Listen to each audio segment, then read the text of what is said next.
สบายดีมาพบกับลินซ่าล่วงพะบางพากินมื้อนี้พาพี่น้องมากินข้าวปุ้นอีกแล้วพี่น้องเอ้ยข้าวปุ้นน้ำพริกเนาะหรือว่าข้าวปุ้นน้ำกะทิซีซั่น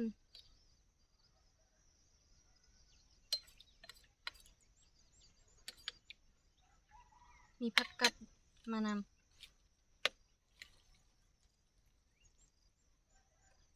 เริ่มลงมือเลย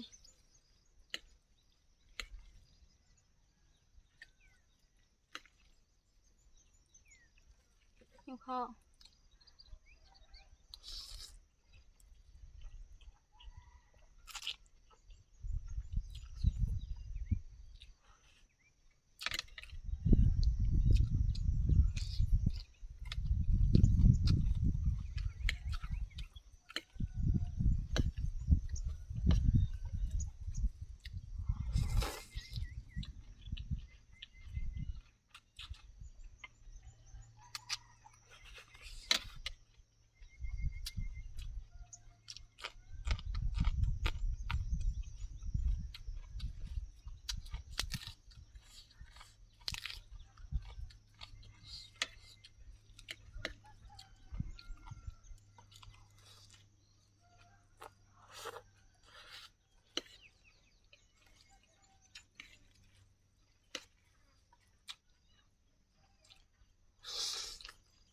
อืม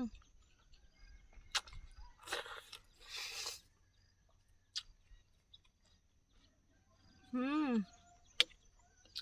ครับ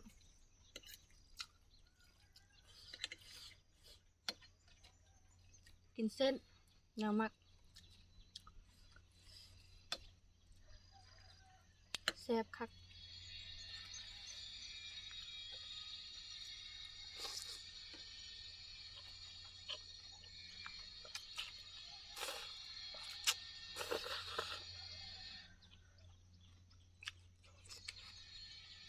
อืม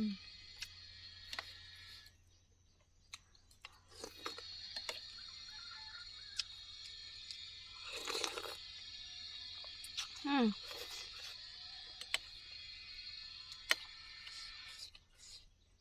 ต้นเลือด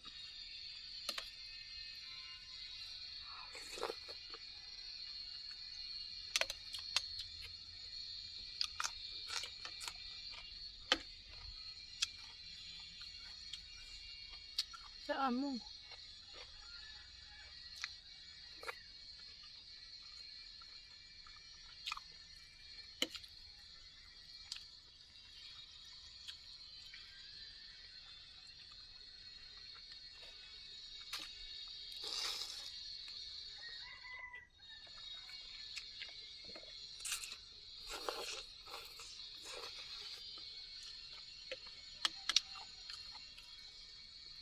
บางคนก็เอิ้นข้าวปุ้นน้ำพริกบางคนก็เอิ้นน้ำกะทิมาเด้อมาเด้อกินข้าวปุ้นนำกัน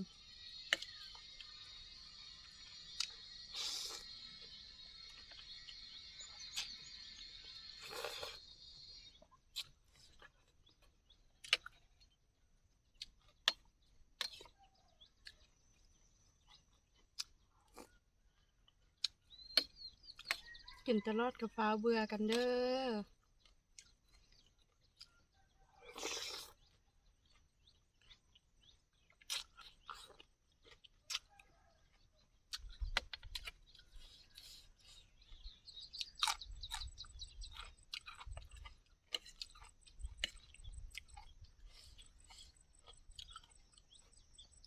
ไผมักกินเส้นก็จะฮู้นะว่ามันคาดบ่ได้อืม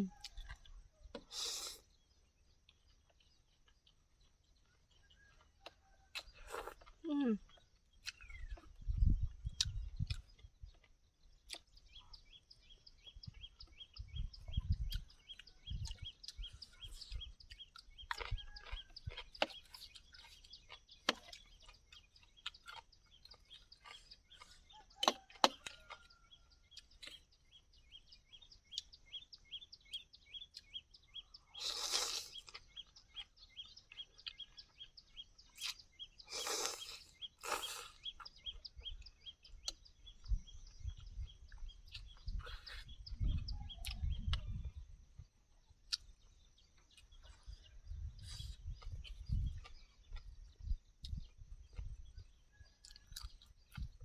น้ำเข้มข้นขนาด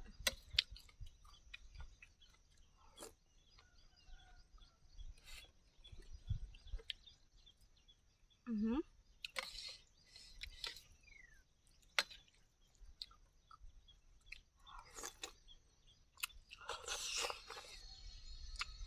อืม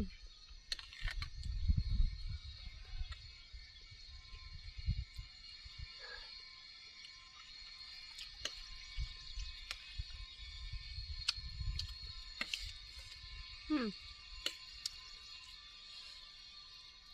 เส้นมุนตักยาก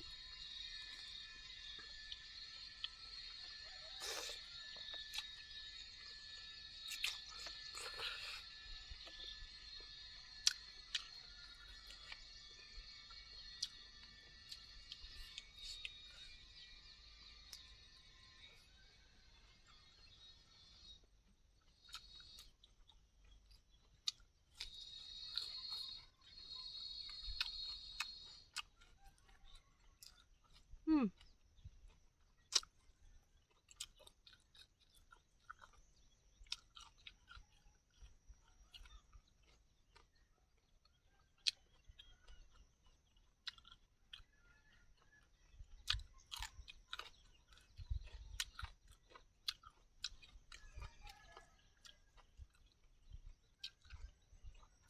พากันกินข้าวแล้วบ่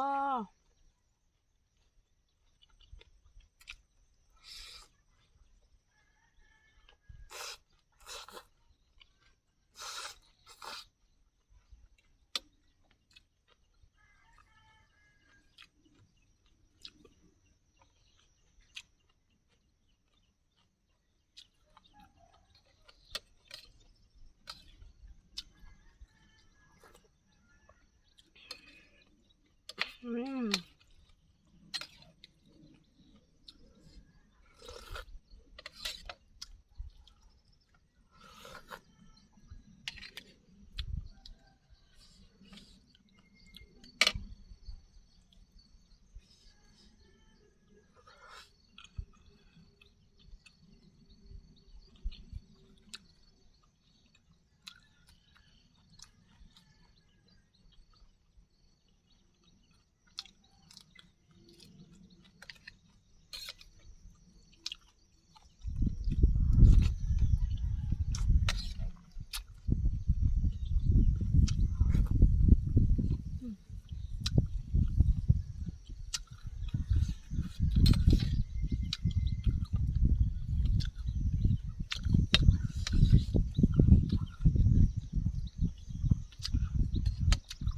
อืม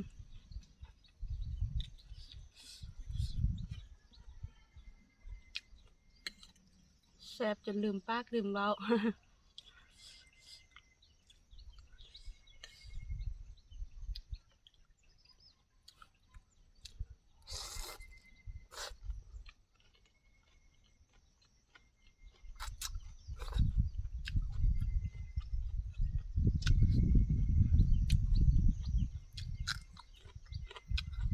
ถ้าคลิปนี้ดีบ่ดีบ่ได้ก็ขอโทษขออภัยหลายเด้อ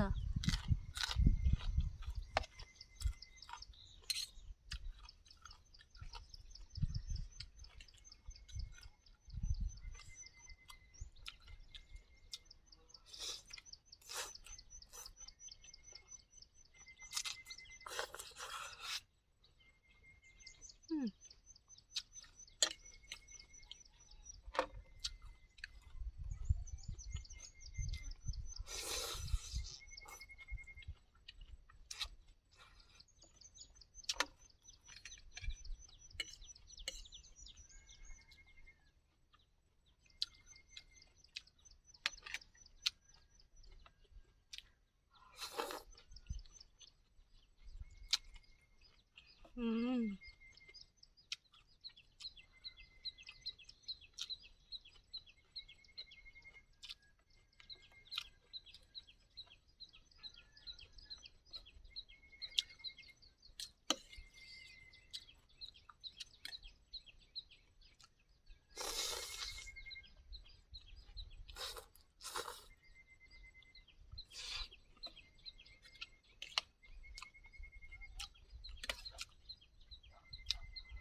แซ่บแซ่บว่าพี่น้องเอ้ย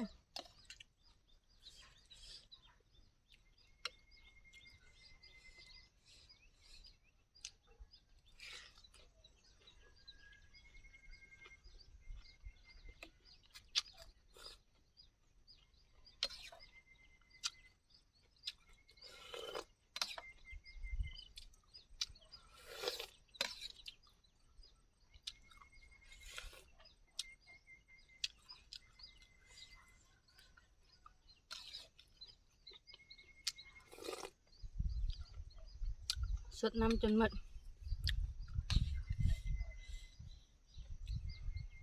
อิ่มแห้ง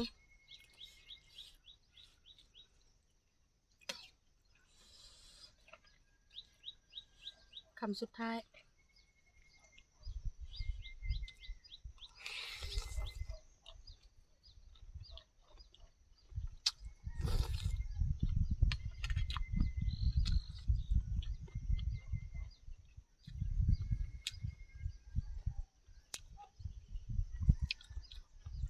สำหรับคลิปนี้ก็คือเก่าเนาะยังบ่หมดเถอะ